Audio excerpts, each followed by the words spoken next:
Welcome to This Week in South Carolina. I'm Gavin Jackson. With the major announcement of Scout Motors locating its headquarters in the Midlands, we talk with USC's Darla Moore School of Business research economist Joey von Nessen about the growing business of electric cars in our state. But first, last week we sat down with the CEO of the Federal Reserve Bank of Richmond, Tom Barkin, to discuss the state of our regional economy and what to expect in the immediate future. Tom, thanks for joining us. Great to be with you. So Tom, you're over the Federal Reserve Bank of Richmond. Kind of just tell us a little bit about what that entails briefly and what you're seeing economically within our region right now.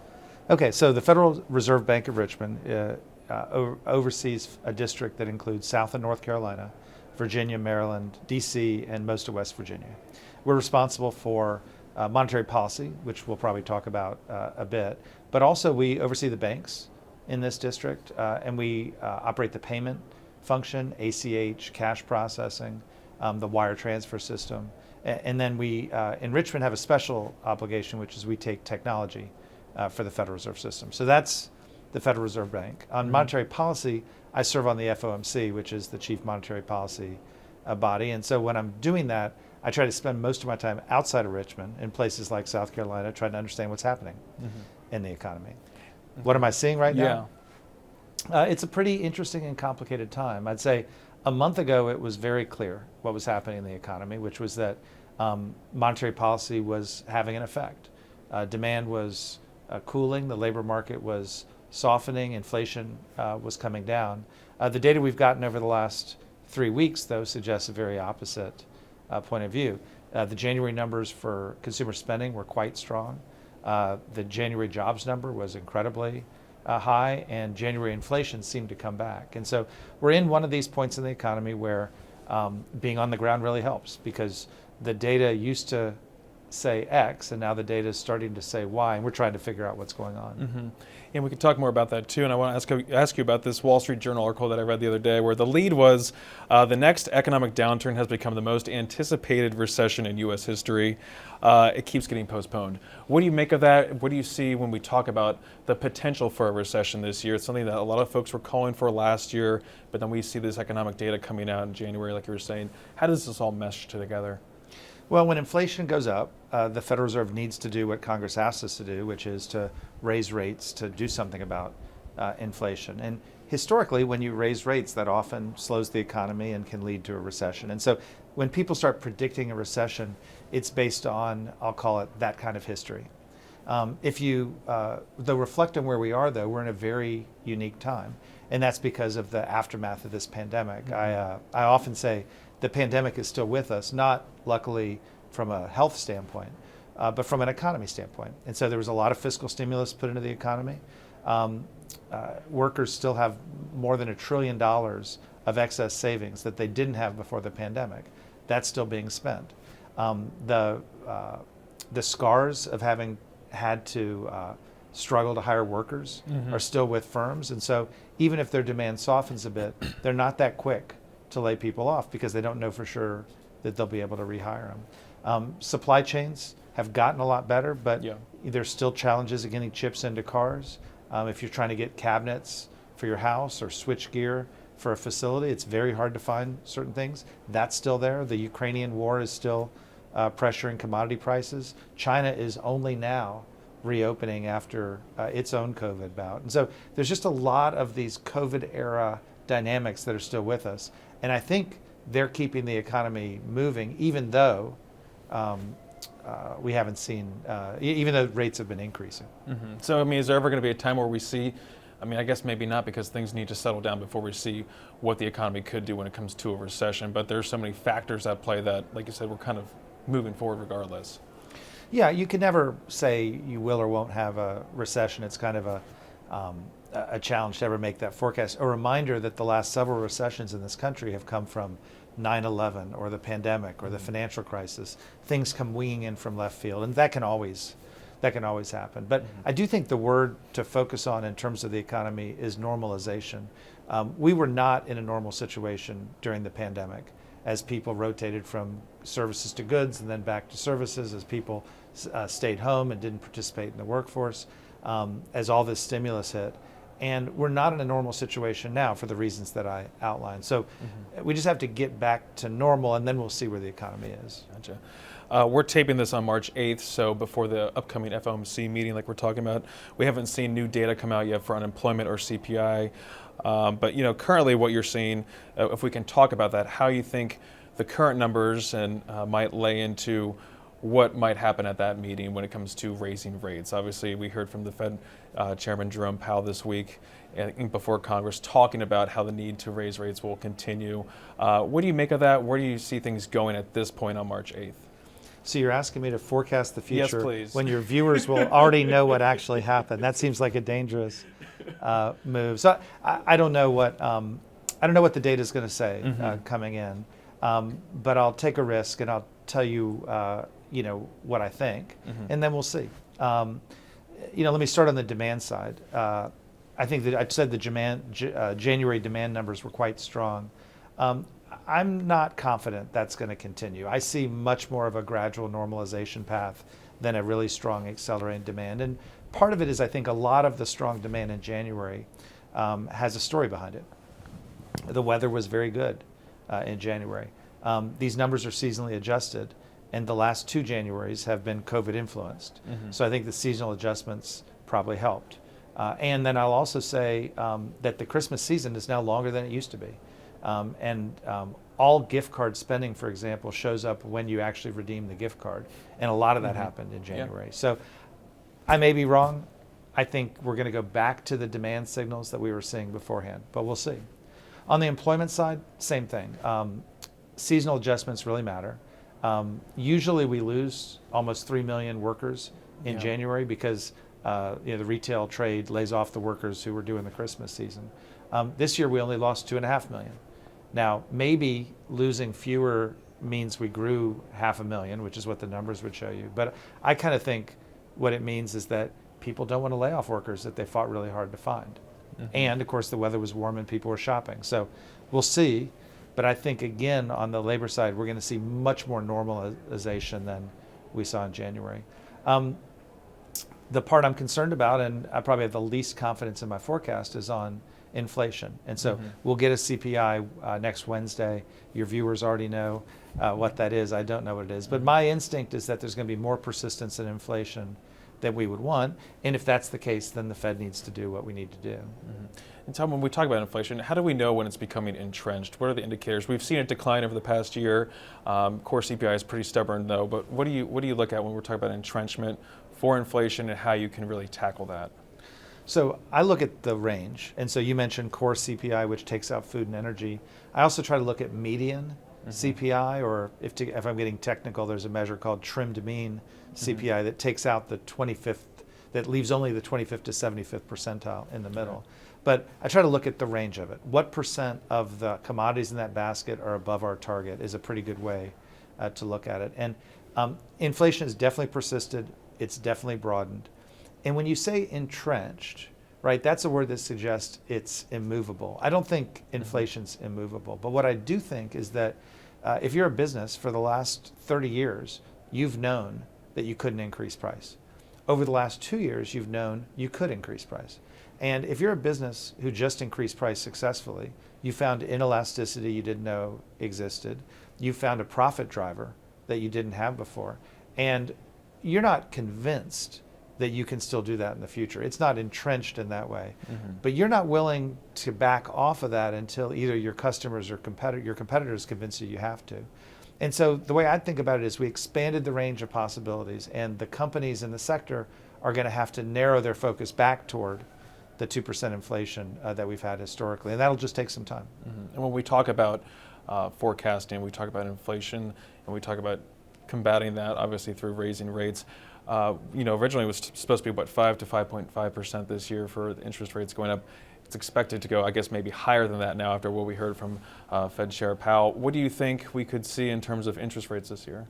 It totally depends on what happens to inflation. I mean, I think I said this in a speech the other day, but if inflation continues to endure, then we have to do more on the rate side. But nobody's rooting for that.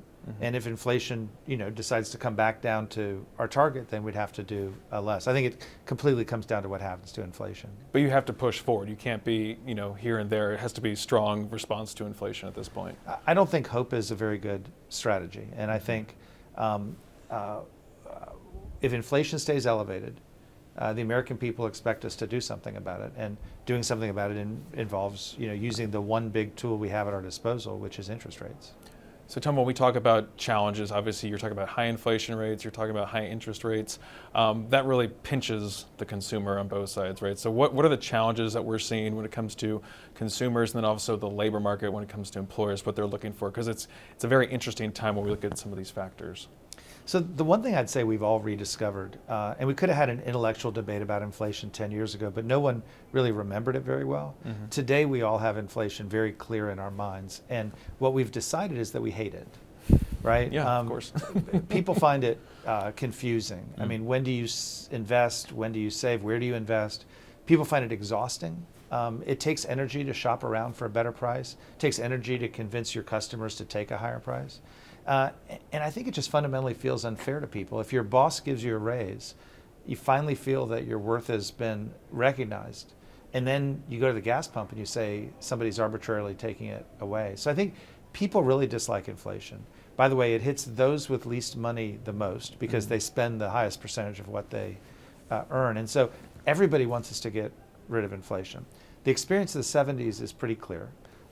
If you worry too much about the collateral damage that's done when you try to take care of inflation, then and you back off, then inflation will come back even stronger the next time, which means you'll have to do more, which means you'll have to cause even more damage. And nobody wants to do that. So the way I think about it is be firm, be aggressive, do what you need to get rid of inflation today, get convinced that it's actually gone, and then and only then do you back off. And we may or may not see a labor market impact on that. So far, unemployment is at 3.4%. That's the 53-year low. The last time it was lower than 3.4% was 1951. And so we're not in a situation where we're raising rates and people are losing jobs. We're in a situation where the job market is incredibly tight and inflation is too high. And so to me, as a policymaker, that feels like a pretty straightforward decision. I was going to say, you're talking about collateral damage, we're talking about the labor market, but then you look at places like South Carolina within your region, within your purview, and you see that we created, 14,000 new jobs last year. There's plenty more on tap this year. We're talking about billions of dollars in new investment. So are we insulated in a way that if we do see some big interest rate increases this year, that employers here will be able to hold on to all of these jobs, people will be able to hold on to these jobs?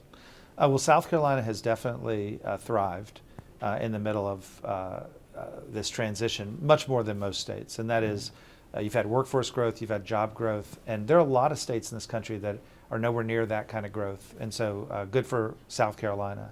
I'll also say that as I think about what might happen to the labor market, and I look at some of these layoffs that the tech firms have been doing lately, I just note that if we do have a recession, I think it'll be a different kind of recession than the ones we're used to.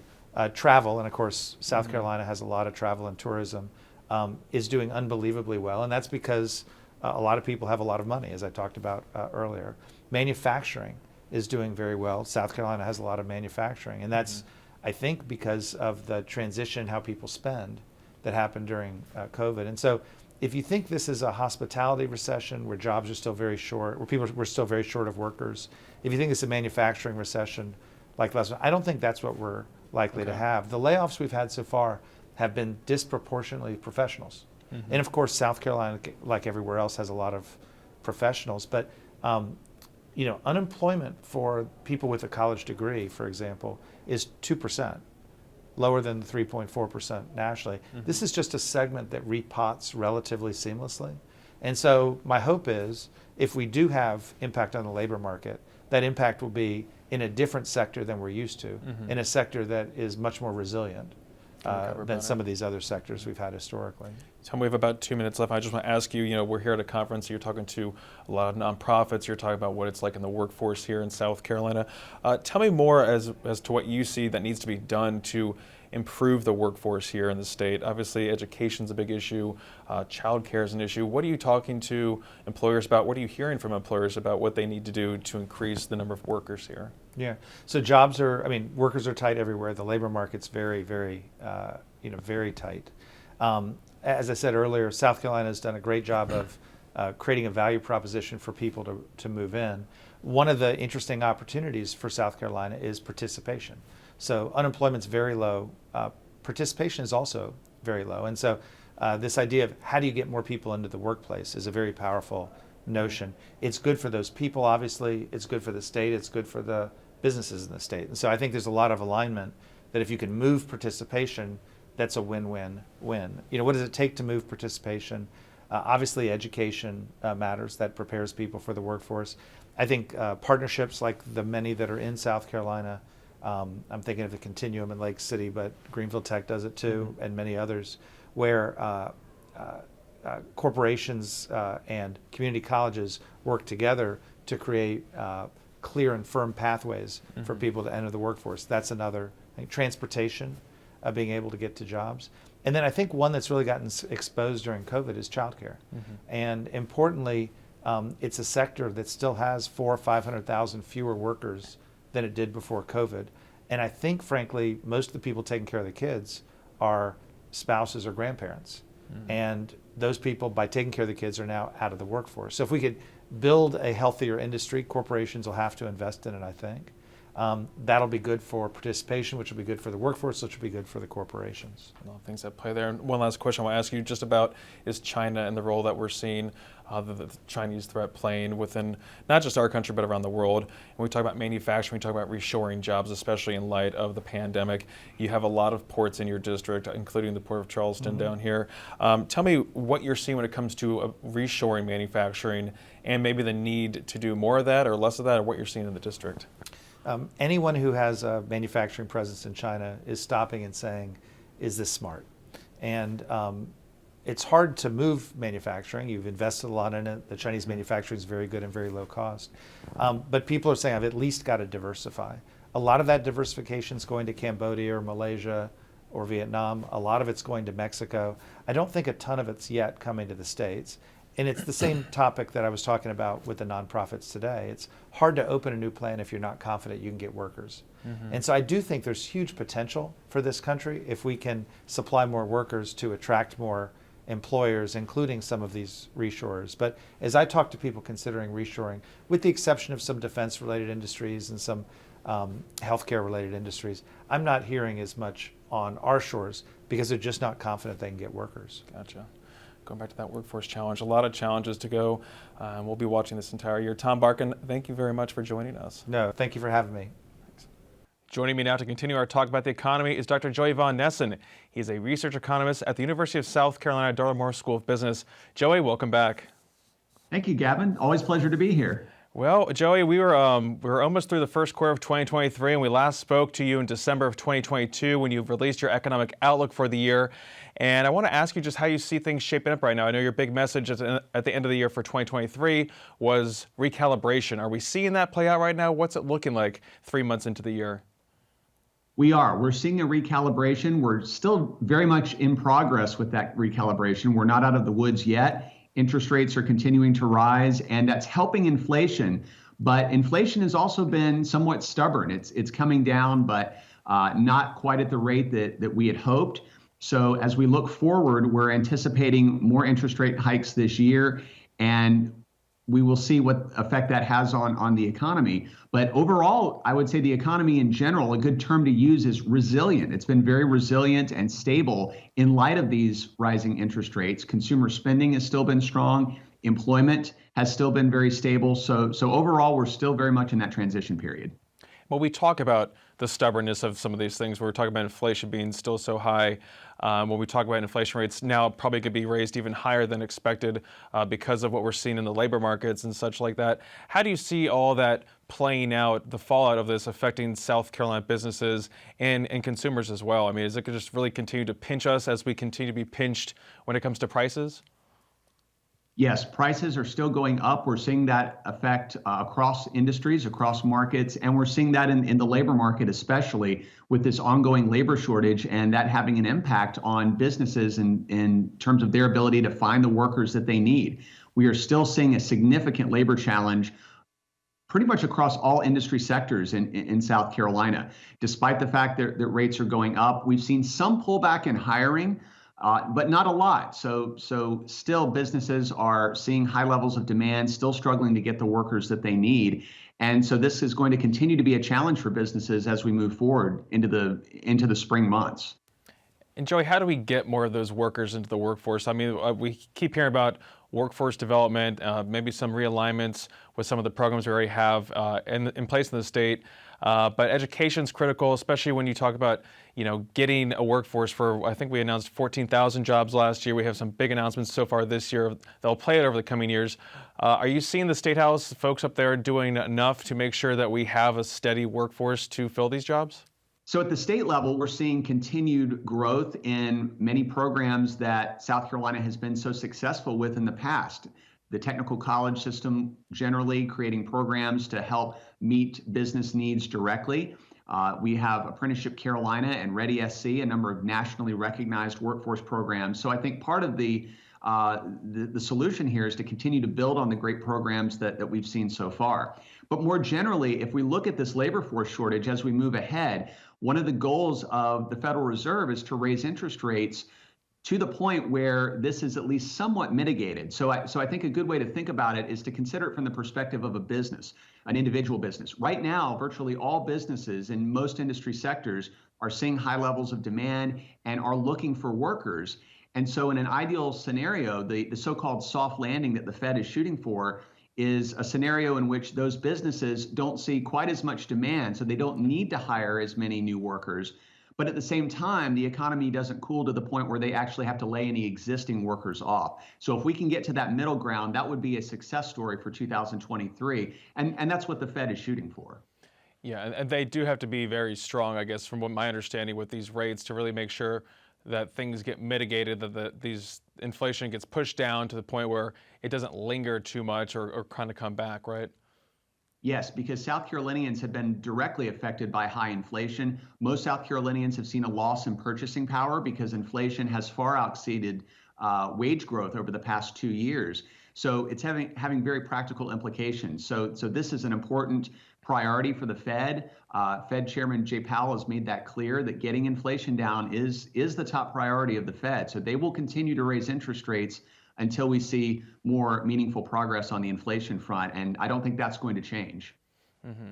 So layoffs, like you're saying, you're not too concerned that we'll see those layoffs play out in a big way down here in South Carolina just because we have so many jobs and that soft landing could be an actual a viable situation for us? I think it's certainly plausible. I think the probability of a recession sometime within the next 12 months is probably around 50%, maybe a little bit less than that. And we'll see when we're taping this. We don't have the February jobs report out yet, but what those data show will influence our probability for a recession this year, depending on whether it's a strong or a weak jobs report. But in general, we are moving in the right direction. We are seeing inflation come down, but it's going to take a bit longer than anticipated, and we'll see how the new jobs data come out and affect that forecast. So some tricky economic news right there, Joey, but some bright news that we've been seeing, just kind of continuing on with the news that we saw coming out of the later part of 2022 with these jobs announcements here in South Carolina specifically, especially in the electric vehicle industry, that sector of the automotive industry. We just saw a huge announcement for Scout Motors here in Richmond County to the tune of $2 billion and several thousand jobs. Some people have called this transformative. They'll break ground in the middle of this year and they'll really go into production in the next coming years. Tell me what you think about the significance of this to have another huge automotive manufacturer relocate to the state. Well, this is extraordinarily significant for South Carolina, both for the state as a whole and for Richland County. It's the biggest economic development announcement that we've seen in Richland County's history. But more broadly, it also reflects that South Carolina is effectively transitioning towards the production of electric vehicles in line with consumer demand. We're seeing a rapid movement towards electric vehicles, towards the consumption in China, in Europe, in the United States. And this is becoming an important market component of the automotive sector. And so South Carolina has to pivot with this broader global industry trend. And the reason that's so important is because if we look backwards over the last several decades, the automotive industry has been one of the principal drivers of the state's economic growth. So it's very important that the state's automotive industry as a whole reflects and transitions with broader consumer demand as it shifts towards electric vehicles. And that way we can ensure that the growth in the coming decades is able to be as strong and as positive as we've seen in previous decades. And this announcement portends good things for South Carolina because it shows that we are moving in that direction effectively. Gotcha. And with just a few seconds left, Joey, just tell me what big thing you're watching for through the rest of this year at this point. Well, the name of the game is still inflation. That at the end of the day, that is still the biggest short-run economic threat to South Carolina and to the U.S. Because high inflation will continue to erode the purchasing power of South Carolinians and of most Americans until it gets down to a more reasonable level. So we need to keep our eye on that, and that's what the Fed is doing with raising rates, and that will likely continue. Gotcha. A lot to look forward to in 2023. That's Dr. Joey Von Nessen. He's a research economist at the University of South Carolina's Darla School of Business. Joey, thanks as always. Thank you, Gavin. My pleasure. To stay up to date with the latest news throughout the week, check out the South Carolina Lead. It's a podcast that I host on Tuesdays and Saturdays that you can find on southcarolinapublicradio.org or wherever you find podcasts. For South Carolina ETV, I'm Gavin Jackson. Be well, South Carolina.